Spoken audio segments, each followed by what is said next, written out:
Chapter 11 is about chemical bonds and how we form using atoms. And so last chapter when we talked about electron configurations and where all the electrons are, it's important that you know where they are because now we're going to take those and we're going to make bonds. We're going to make compounds. And there's way more compounds than there are elements. Okay?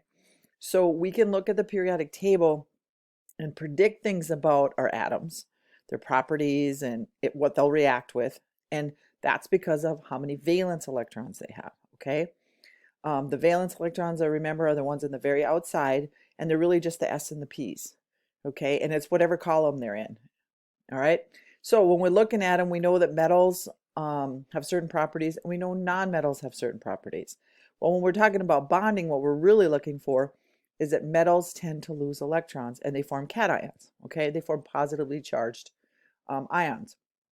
The reason they do this is they only have a couple. So the magic number when you're doing a bond is 8. Okay, that's an octet. That's when everything is stable. That's when the outside is full. Okay, so if 8 is the magic number for metals, they have a choice. If they have 1 or 2 on the outside, they can either pick up 7 or give up 1, or pick up 6 and give up 2. It's much easier just to give them up than it is to try to find that many. So metals are very giving. They're always willing to give up their electrons, and then they become positive. Okay, nonmetals are just the opposite. Okay, their properties are all opposite. You know, we've already talked about they're not shiny and they're brittle and they're poor conductors and all that. But they have like 6 or 7. Okay, so if you have 6, pick up 2 or give up 6. Well, it's easier to pick up 2. The same with the ones that have 7, those are the halogens, fluorine, chlorine, bromine, iodine.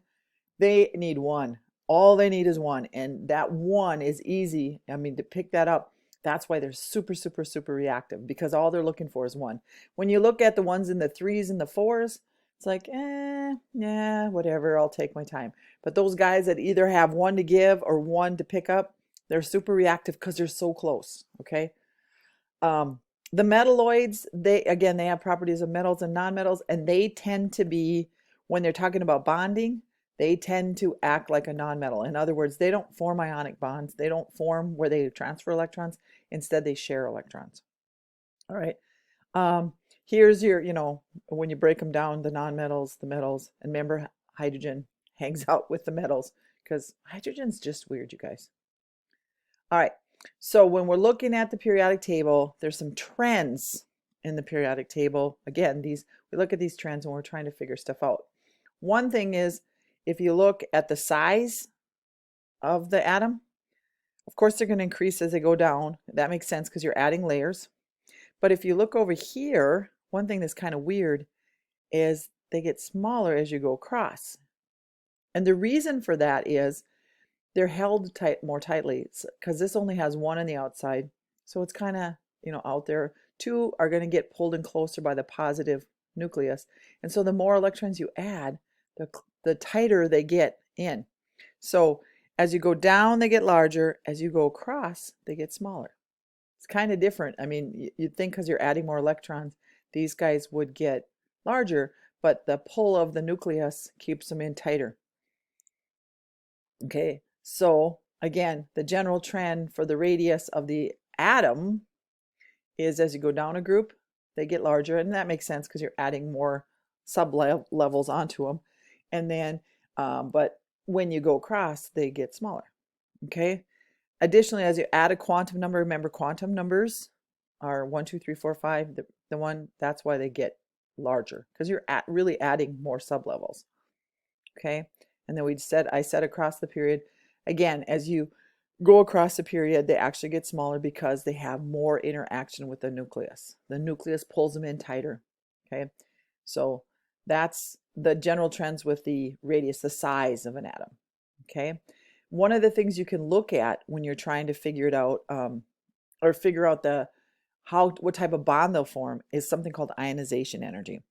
And what ionization energy is the energy that it takes to remove an electron. Okay, sodium is going to form a cation. It's going to give up its electron. It only has 1 on the outside, and so its ionization energy is going to be low because it's easy for it to just give up that 1. If you go to the other side with the nonmetals, their ionization energy is going to be high because it's really hard for them to give up their electrons. Okay, they're just like, if they have 7 and they just need one more, they're not going to give away any, so they have to get more. So it's when you're looking at ionization energy, the metals are really low because it's easy for them to give up their electrons, and the non-metals, it's really high. Okay, and they actually have, if they have more than one, like calcium has 2 electrons in the outside, 2 valence electrons. The first ionization energy will be low. The second one will be a little bit higher. Okay, and that again, if they had 3, they'd have a third ionization energy. So it's the energy that it takes to remove electrons. Okay, and anytime the first one is the easiest one to remove. Okay, that's the lowest ionization energy, and it increases as you get, because again, you get that stronger attraction to the middle, to the nucleus. Okay, so ionization energy is the energy required to remove electrons, and it's low for metals and it's high for nonmetals. Okay, and again, that's going to decrease down a group, and it's going to increase across. Okay, I wonder if yeah. Well, here, if you take, this is each period. Okay, this is period 1, and there's only hydrogen and helium. Okay, then you notice the noble gases are really high right here. Okay, noble gases are stable. They don't need anybody. They don't want anybody. They're on their own. Okay, so it's next to impossible to remove an electron from them. Okay, but if you notice, here's all the first ones: hydrogen, lithium, sodium, potassium. Okay, they're down here. And then if you notice, okay, this is the first, this is 1s, or this is 2s, and this is 1 electron in it and another one. When you go down to the p, it goes down a little bit. And then you fill in 3. Remember, Hund's rule says they go in 1 at a time, and then you don't double up till you have to. Well, when you double up right here, that actually lowers the ionization energy a little bit. And you can see it's consistent with all of them. They go up, down when you get to the p's, a little bit up. This one's not so marketed, but they all go down a little bit. This one's the best one to demonstrate that. But again, you can see the orbitals here. Here's 2s with 1 in it. Here's 2s with 2 in it. Then we go to the 2p. 1, 2, 3. Then when we double up, the energy goes down a little bit, and then we go back up again until we get to the noble gases. Okay, so this shows ionization energy in the trends. Okay. And again, I just went through this. It generally decreases down a group and increases. The reason why you have the fluctuations there is because of the S. First we fill them, then we go down a little bit to the P, and then we put our 3 in, and then we have to double up. Then it goes down a little bit.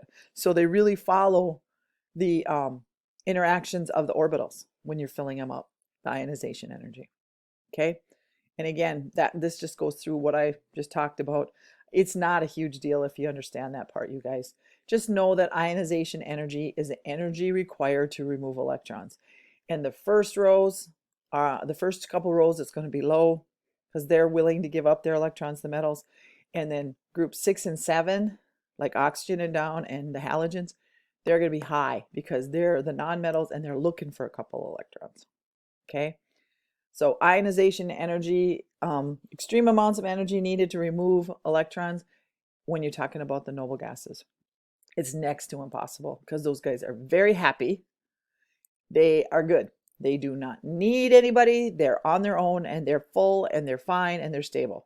So if you want to take one of their electrons, it's going to be rough. Okay.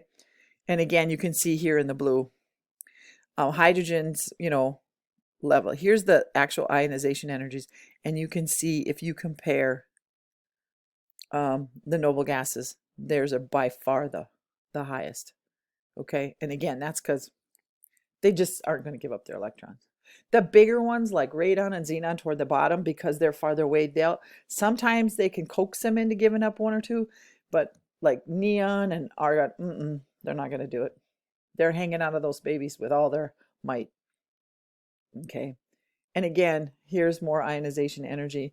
The highest ionization energy besides the noble gases would be fluorine. It's the most reactive nonmetal. It wants that 1 electron bad, really bad. Okay. So these are the nonmetals. Okay. And it increases, ionization increases here, and it actually decreases down. So this is the guy that would be the highest ionization energy, or the the one that wants electrons the most, right there. And it is by far the most reactive of all the nonmetals. Okay, so when we talk about these electrons and we're talking about bonding, we're talking about valence electrons. All right, and they are the ones on the very outermost. I wonder, no, we don't have one. Let me see. I'm going to go back to a periodic table. So I'm here. If you want to know valence electrons, all of these guys have one. Okay, the first row. These guys have one. These guys have two. You skip this whole middle because those are the transition. These guys right here have three. These guys have four. These guys have five. These guys have six. These guys have seven. And all of these guys have eight except for helium. Helium only has two because that's all the electrons it has. Okay, so when we're talking about valence electrons, they're the A groups. I don't think those are on your periodic table. But just remember, this is 1, this is 2, 3, 4, 5, 6, 7, and this is 8. Okay, and that's how you find those, because that's what we're going to work on next. Now I got to get back to my slide. Okay, so we're going to start drawing what they call Lewis structures, and Lewis structures take the electrons and put them in a way that you have a compound. Now remember, the magic number is 8. Okay, they have to do something in order that everybody is surrounded by 8 electrons except for hydrogen. Hydrogen only needs 2. Okay, so we got to do something to make sure that they have 8 electrons around them. Okay, all right, in this one, if we're talking about how many electrons it has, how many valence electrons, you can look at the configuration or you can look at boron. Boron is in the 3rd column. It has 3 valence electrons. Okay, so when we do its Lewis structure, there's your first 2 and then 1. So when you're doing Lewis structures for just an element, you find how many valence electrons. The max you're ever going to have, you guys, is 8. Think of an s orbital, and then these are the p orbitals. So you put here, 1 here, 1 here, and 1 here, and you fill them up. But boron only has 3, so put 2 there and there. This is a Lewis structure for boron. Okay, and here you can see all of them. The ones that have 1, you write the symbol and then the 1. Then if they have 2, that s orbital is full, so you put 2 together. Now when we get to the 3rd one, notice we skipped over the transition elements. Okay, we've got 3, we've got 4, and again they're filled in. Look at this, nitrogen. Nitrogen, if I was filling it, I'd put the S for these 2, and then the P's would go 1, 2, 3. Then when we get to oxygen, then we'd fill one up. So we still follow Hund's rule. Okay, and you can see these guys, the reason why they're stable, they have 8, they're full. That's what they're looking for, 8. These guys have 7, these guys have 6, these guys have 5. They all go in order. But when you put them in, now that's when you're drawing individual elements. Now we're going to take these and we're going to rearrange these so that everybody has 8. And then when you do that, you have a stable compound. Okay, the valence number, like I said, is easy. It's whatever column they're in. That's how many electrons they have available to form a bond. The ones on the inside, they stay where they're at. They don't move around. So the only ones that move around are the valence electrons, and those are the ones on the outside. Okay, and again, all you have to do is look at what column they're in, like I showed you. Okay, so draw the Lewis structure for germanium. We'll go back and find germanium. Of course, it's not here, but it would actually be underneath right here. This is where germanium would be if they would have put it here. Okay, so it has 4 valence electrons. So we put the first 2 together, like I said, s orbital, and then we put them in one at a time, and we don't double them up till we have to. You can put 1 here and 1 here if you want. You can put 1 here and 1. It doesn't matter, you guys. The thing is that it has 4, and that the first 2 go together and the other ones are separated like P until you have to double them up. Okay, the iodine has 7, so it would be this one. Okay, we're getting close to the time here. Oh, we'll quit right there. Okay, so that's the start of it. We're just going to draw some Lewis structures, and then we'll move on to how do we take those Lewis structures and make bonds out of them.